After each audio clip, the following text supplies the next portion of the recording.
कहानी की शुरुआत में साउथ अफ्रीका के एक छोटे से फार्म पर एक लड़का पैदा हुआ जिसका नाम रखा गया पीटर कीथ। सब उसे प्यार से पीके बुलाते थे। उसके पैदा होने से कुछ दिन पहले ही उसके पिता इस दुनिया से चल बसे। उनके परिवार पर मुसीबतें आन पड़ी। कुछ साल बाद वो इस घटना से संभले ही थे कि एक दिन अचानक फार्म पर मौजूद जानवरों में एक खतरनाक बीमारी फैल गई, जिससे उनके फार्म पर मौजूद सारी गायें मर गई। इस घटना से पीके की माँ बहुत ज्यादा परेशान रहने लगी। उसे लगने लगा कि वो इस फार्म को उस तरीके से नहीं संभाल पाई जैसे उसके पति संभाल लेते थे। लेकिन पीके की माँ ये बिल्कुल नहीं चाहती थी कि उनकी वजह से उसकी पढ़ाई खराब हो, इसीलिए उन्होंने उसे बोर्डिंग स्कूल में डाल दिया। इस स्कूल को अफ्रीकानर्स चलाते थे। ये ऐसे लोग थे जो आज से कई सौ साल पहले यूरोप से भागकर अफ्रीका में आए थे। वो ब्लैक्स को तो अपने से नीचा समझते ही थे, साथ ही उन्हें अंग्रेज बिल्कुल पसंद नहीं थे। खास नफरत थी उन्हें अंग्रेजों से। स्कूल के पहले दिन जब पीके हिस्ट्री क्लास में गया तो वहाँ टीचर बच्चों को अफ्रीकानर्स और अंग्रेजों के बीच हुई जंगों के बारे में बताने लगा। सभी बच्चे टीचर की बात बहुत ध्यान से सुन रहे थे। टीचर ने बच्चों को कहानी ऐसे सुनाई कि कैसे अंग्रेज बहुत ज्यादा बुरे हैं और उन्होंने उनके लोगों के ऊपर जुल्म ढाए हैं। तब पीके को एहसास हुआ कि वो क्लास में अकेला ब्रिटिश है। सभी बच्चे अब पीके को गुस्से से घूर रहे थे। उन सब के लिए वो उनका एक दुश्मन बन चुका था। जैसे इतना काफी नहीं था, अचानक पीके के पीछे बैठे एक लड़के ने उसके मुंह पर थूक दिया। पूरी क्लास में उसके खिलाफ नफरत का माहौल था। आने वाले दिन पीके के लिए बिल्कुल भी आसान नहीं थे। बोल्टा नाम का एक शैतान लड़का अपने कुछ दोस्तों के साथ आया और पीके को वॉशरूम में पकड़ लिया। इसके बाद वो लोग उसे नीच बोलकर चढ़ाने लगे और फिर उन तीनों ने मिलकर उसके ऊपर पेशाब कर दिया। उस बच्चे को बहुत ज्यादा परेशान किया जा रहा था। पीके अब इतना डर चुका था कि वो नींद में अपना बिस्तर गीला कर देता। मानो ये सब बहुत नहीं था कि अगले दिन खबर आई कि उसकी माँ की भी मौत हो गई है। वो अपनी माँ के अंतिम संस्कार के लिए घर पहुंचा। पीके को इस बात का बहुत पछतावा था कि वो अपनी माँ को बीमार हालत में छोड़कर जाने के लिए तैयार ही क्यों हुआ। हो सकता है अगर वो पीछे रह जाता तो उसकी माँ को एक जीने का सहारा मिल जाता। पीके के परिवार में अब बस उसके दादा बचे थे जो एक दूसरे देश में रहते हैं। स्कूल जाने से पहले पीके ने अपनी आया को पूरी बात बताई कि कैसे स्कूल में बच्चे उसे बहुत परेशान करते हैं। वो औरत पीके को अपने बेटे की तरह प्यार करती थी। पीके की मुसीबत को सही करने के लिए उसकी आया ने डेबुला मॉन्जी नाम के एक आदमी को बुलाया जो उनके कबीले का एक हीलर था। उसे बुलाया गया था पीके के डर को भगाने के लिए। एक खास अफ्रीकन तरीके से झाड़ फूक करने के बाद उन्होंने पीके को एक हाथी के सामने खड़ा कर दिया ताकि उसका डर खत्म हो जाए। जब हाथी जोर से चिल्लाया तो पीके उसके सामने से भागा नहीं और हाथी ने अपनी सूंड से उसके हाथ को छुआ। अब पीके का डर पूरी तरह से खत्म हो चुका था। साथ ही उन कबीले वालों ने पीके को स्कूल जाने से पहले एक मुर्गा दिया जो उनके हिसाब से उसकी रक्षा करेगा। अब बाकी शैतान बच्चे जैसे ही पीके को परेशान करने आते, मुर्गा उसे पहले ही जगा देता। इस चीज से बहुत ज्यादा फर्क तो नहीं पड़ता था, लेकिन कम से कम पीके को तैयार होने का मौका मिल जाता। कुछ वक्त और बीता और सेकेंड वर्ल्ड वॉर शुरू हो गई। हर तरफ युद्ध का माहौल था। अंग्रेजों से नफरत करने वाले स्टूडेंट हिटलर को अपना आइडल मानने लगे और पूरे स्कूल में उनका बस एक टारगेट था और वो था पीके। एक दिन सभी स्टूडेंट्स ने पीके को पकड़कर ब्रेस्टन को सौंप दिया। ब्रेस्टन किसी तानाशाह से कम नहीं था। उसने पीके को एक जोरदार थप्पड़ मारा और अपनी ताकत दिखाने के लिए पीके के मुर्गे तक को मार डाला। पीके का डर अब गुस्से में बदल चुका था। उसने अपनी पूरी ताकत के साथ ब्रेस्टन को धक्का मारा जिससे ब्रेस्टन नीचे गिर गया और एक छोटा सा झंडा उसके पिछवाड़े में घुस गया। ब्रेस्टन ने इसका बदला लेने के लिए पीके को उल्टा लटका दिया और अब वो उसे जान से मारना चाहता था। एन वक्त पर वहाँ पर स्कूल का टीचर पहुँच गया जिसने ब्रेस्टन की इस घटिया हरकत के लिए उसे चमाट दिया और एक दूसरे स्टूडेंट को मारने की कोशिश करने के लिए ब्रेस्टन को स्कूल से भी निकाल दिया गया। स्कूल में हुए इस हादसे के बाद पीके को अपने दादा के पास वापस भेज दिया गया जो अब दूसरे देश से लौट आए थे, लेकिन वो अभी पीके की जिम्मेदारी उठाने के लिए तैयार नहीं थे। इसीलिए उन्होंने उसे पालने की जिम्मेदारी डॉक नाम के एक आदमी को दे दी। डॉक हिटलर के राज में जर्मनी से भागकर यहाँ आया था। उनके पूरे परिवार को नाजियों ने मार दिया था। उन दोनों का एक दूसरे के अलावा इस दुनिया में था ही कौन। तो ये टीचर और स्टूडेंट से कब परिवार बन गए उन दोनों को ही पता नहीं चला। जिंदगी बहुत अच्छी चल रही थी। डॉक पीके को जिंदगी जीना सिखा रहे थे, लेकिन एक दिन अचानक डॉक को ब्रिटिश पुलिस ने अरेस्ट कर लिया क्योंकि उसने ये बात छुपाई थी कि वो जर्मन है। अंग्रेजों ने उन्हें जेल में तो डाल दिया, लेकिन जेल का हेड और बहुत सारे गार्ड जर्मन थे और उन्होंने पीके को जब चाहे तब डॉक से मिलने की इजाजत दे दी ताकि वो बच्चा अकेला न महसूस करे। पीके और डॉक का रिश्ता सलाखों के पीछे भी मजबूत रहा, मगर दिक्कत अभी भी वैसी थी। पीके को स्कूल में अभी भी बहुत परेशान किया जाता था। डॉक ने उसकी प्रॉब्लम को समझा और उसे ट्रेनिंग करने के लिए गील से मिलवाया। गील ने लगभग अपनी पूरी जिंदगी जेल में बताई थी और अब डॉक के कहने पर वो पीके का बॉक्सिंग कोच बन गया। सबसे पहली चीज जो उसने पीके को समझाई वो थी कि सबसे पहले अपना दिमाग इस्तेमाल करो, उसके बाद दिल। पहले ट्रेनिंग सेशन के बदले में गील ने डॉक से तंबाकू मांगा, मगर सार्जेंट बोरमैन ने उसकी ये बात सुन ली और बिना किसी वार्निंग के गील को सबके सामने पीटना शुरू कर दिया, मगर गील ने वो दर्द चुपचाप सह लिया। पीके ये सब देखते हुए मन ही मन सोच रहा था कि वो गील को तंबाकू देकर रहेगा, फिर चाहे उसे कुछ भी करना पड़े।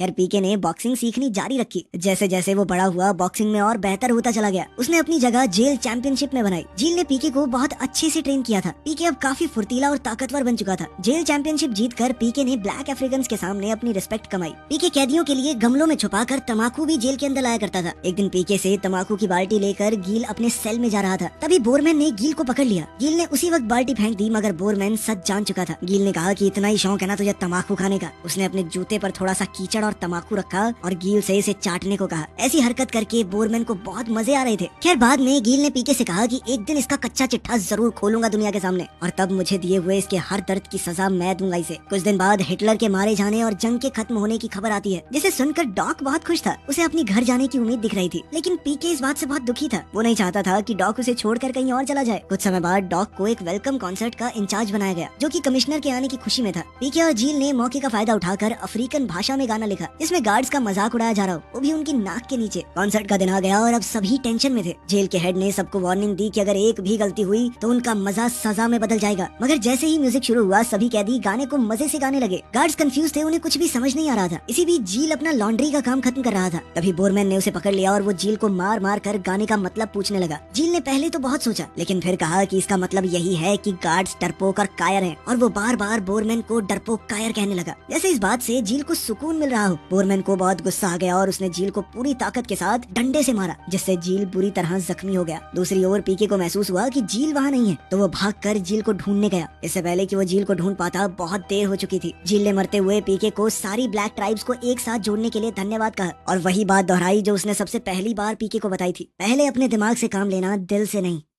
कुछ साल और बीत गए और अब पीके एक जवान लड़का बन चुका था। वो इस वक्त जोहानिसबर्ग के एक इंग्लिश स्कूल में पढ़ रहा था। पीके ने स्कूल में अपनी बॉक्सिंग जारी रखी। एक दिन एक मैच ऐसा हुआ जिसमें पीके पहला मुक्का लगते ही नीचे गिर गया। वो मैच हारने वाला था कि उतने में उसे एक लड़की नजर आई जो पीके को उठने को कह रही थी। साथ ही उसे बाहर से कुछ मंत्रों की आवाज आई। ये आवाज थी ब्लैक स्टूडेंट्स की, जिन्हें रंग भेद की वजह से स्टेडियम में आने तक की इजाजत नहीं थी। वो सिर्फ बाहर से ही देख सकते थे। इन सारी चीजों से पीके को हौसला मिला और वो उठ खड़ा हुआ। उसने अपने ओपोनेंट पर एक के बाद एक मुक्के बरसाने शुरू कर दिए, जिसके बाद पीके जबरदस्त तरीके से ये फाइट जीत गया। सब लोग पीके की वाहवाही करने में लगे हुए थे, लेकिन पीके की आंखें बस उस लड़की को ढूंढ रही थी। अपने दोस्त मौरी की मदद से पीके ने उस लड़की को ढूंढ ही लिया। उस लड़की का नाम मारिया है और वो डैनियल नाम के एक इंसान की बेटी है, जो कि अफ्रीकानर्स पार्टी का एक बहुत बड़ा लीडर है। पीके उस लड़की से मिलना चाहता था, तो रात को वो हिम्मत जुटाकर मारिया के बोर्डिंग स्कूल में घुस गया। इसके बाद वो मारिया की बालकनी में उससे मिलने पहुंचा। उन्हें एक दूसरे के साथ समय तो काफी कम मिला, लेकिन पीके ने मारिया से वादा किया कि वो कल उसके पिता से शादी की बात करेगा। अगले दिन मौरी पीके को एक ऐसे जिम में ले गया जहाँ गोरे और काले लोग एक साथ ट्रेनिंग करते थे। पीके हॉपी से भी मिला, जो कि इस जिम का मालिक है, और साथ ही एक बहुत अच्छा बॉक्सिंग कोच भी। हॉपी भी पीके के बॉक्सिंग टैलेंट से बहुत इंप्रेस हुआ और उसने खुद पीके को ट्रेन करने का फैसला किया। लेकिन इस सब के बावजूद पीके तो अभी भी मारिया के बारे में सोच रहा था। जिसके बाद वो अगले दिन मारिया के पिता से बात करने उसके घर पहुंचा, मगर मारिया के पिता ने उसे ये कहकर भगा दिया कि ऐसा सपने में भी मत सोचियो, वरना खाल उधेड़ दूंगा तेरी। लेकिन मारिया को इस बात से फर्क नहीं था। वो अपने पिता के खिलाफ जाकर पीके से मिलने बॉक्सिंग जिम में आई। इसके कुछ समय बाद पीके का रास्ता एलाइस ने रोका। एलाइस गील के साथ जेल में रह चुका था। वो एक बॉक्सिंग एजेंट था। एलाइस ने बताया कि जब तुम्हारा मैच चल रहा था तो बाहर लोगों को इकट्ठा करने वाला मैं ही था। फिर उसने पीके को दुमा से मिलवाया। दुमा ने पीके को ये कहकर चैलेंज किया कि काले लोगों के अंदर भी उतनी ही जान है जितनी तुम लोगों के अंदर है। अगर तेरे अंदर गूदा है ना तो आजा लड़के दिखा मुझसे। पीके ने खुशी खुशी उसका चैलेंज एक्सेप्ट कर लिया। जिसके बाद वो उनके साथ अलेक्जेंड्रा गया। वो काले लोगों का एक कस्बा था जहाँ बहुत ज्यादा गरीबी थी। दुमा और पीके की फाइट को देखने के लिए बहुत ज्यादा लोग आ गए थे। रिंग में दोनों एक दूसरे पर मुक्के बरसा रहे थे। दोनों ही बेहद अच्छे खिलाड़ी थे, मगर दुमा अब तक पीके के ऊपर भारी पड़ रहा था। उसने अपने एक जबरदस्त मुक्के से पीके को मैट पर गिरा दिया, मगर पीके ने हार नहीं मानी। अगला राउंड शुरू होते ही पीके दुमा की कमजोरियां ढूंढने लगा, मगर दुमा ने उसे फिर से नॉकआउट कर दिया। जैसे ही पीके नीचे गिरा उसके दिमाग में वही सब चीजें चलने लगी जो बचपन में उसके साथ हुई थी, और उसने सोच लिया कि वो कभी हार नहीं मान सकता। अगले राउंड में पीके ने 8 ऐसे जबरदस्त मुक्के चलाए कि दुमा की सिट्टी पिट्टी गुल हो गई। हर एक मुक्का पिछले से ज्यादा तेज था। दुमा नीचे गिर गया और पीके अब जीत चुका था, मगर वहाँ किसी को भी उसकी जीत की खुशी नहीं थी। सभी काले लोग दुमा के सपोर्टर्स थे। हर तरफ सन्नाटा था, मगर दुमा को पीके का लड़ने का अंदाज बहुत पसंद आया। वो खड़ा हुआ और उसने पीके का हाथ उठाकर कहा कि ये होता है वो योद्धा जो कभी हार ना माने। जिसके बाद सब लोग खुशी से झूम उठे। वो सब लोग अब पीके को अपना समझने लगे थे। गिल ने बहुत से लोगों को पीके के किस्से सुनाए थे कि कैसे वो बाकी सब जैसा नहीं है। उसने जेल में भी सभी ब्लैक ट्राइब्स को इकट्ठा किया था। ये बातें अब और ज्यादा फैलने लगी। खैर कुछ वक्त बाद पीके अपने बोर्डिंग स्कूल वापस आ गया।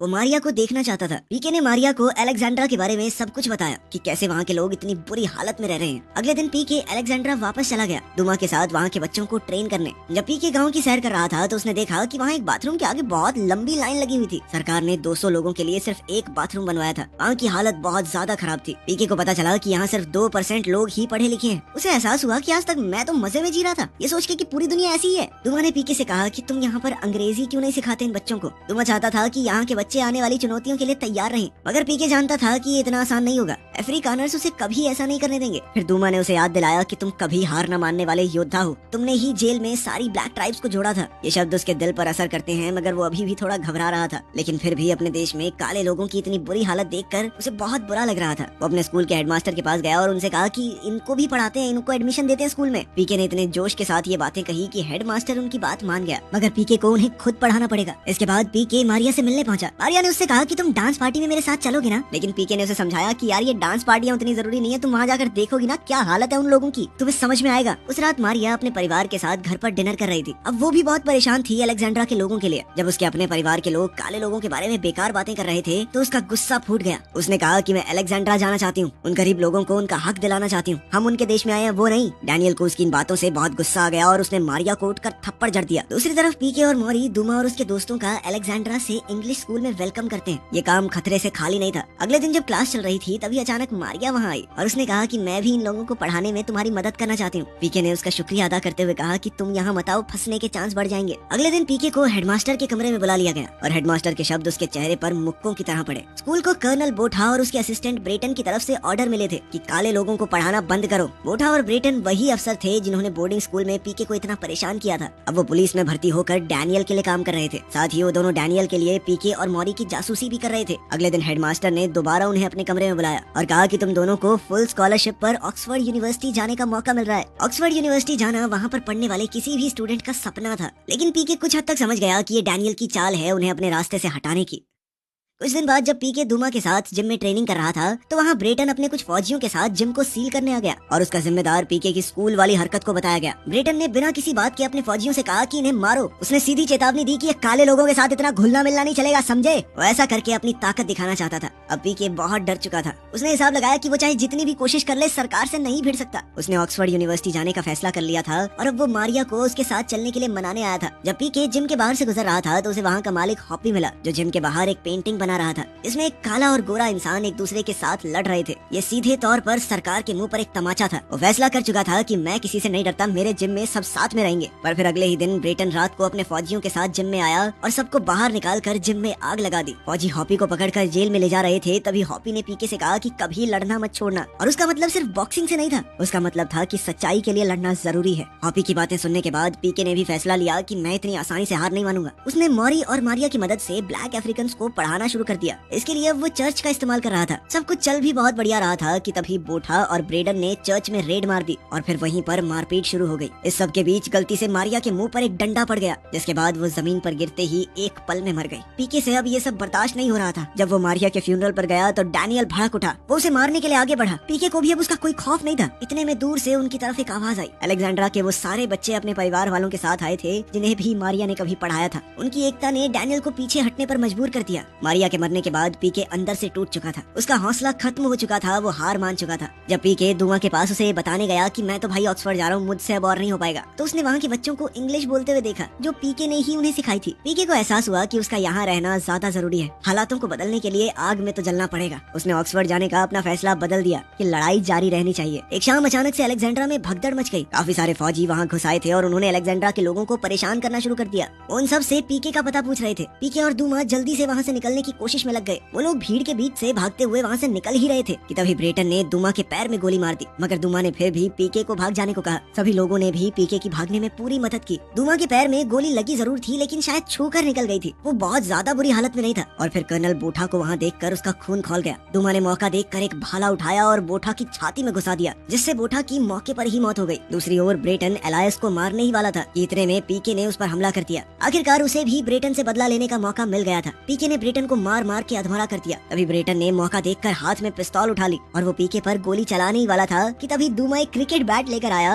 और ब्रेटन के मुंह पर जोर से दे मारा जिससे ब्रेटन की भी मौत हो गई। आखिरकार दूमा और पीके वहाँ से बच निकले। वो एक दूसरे को शाबाशी देते हुए ये वादा करते हैं कि वो तब तक नहीं रुकेंगे जब तक यहाँ पर हालात नहीं बदल जाते। वीडियो पसंद आई तो लाइक कर देना, चैनल को सब्सक्राइब कर लेना। मिलते हैं अगली वीडियो में।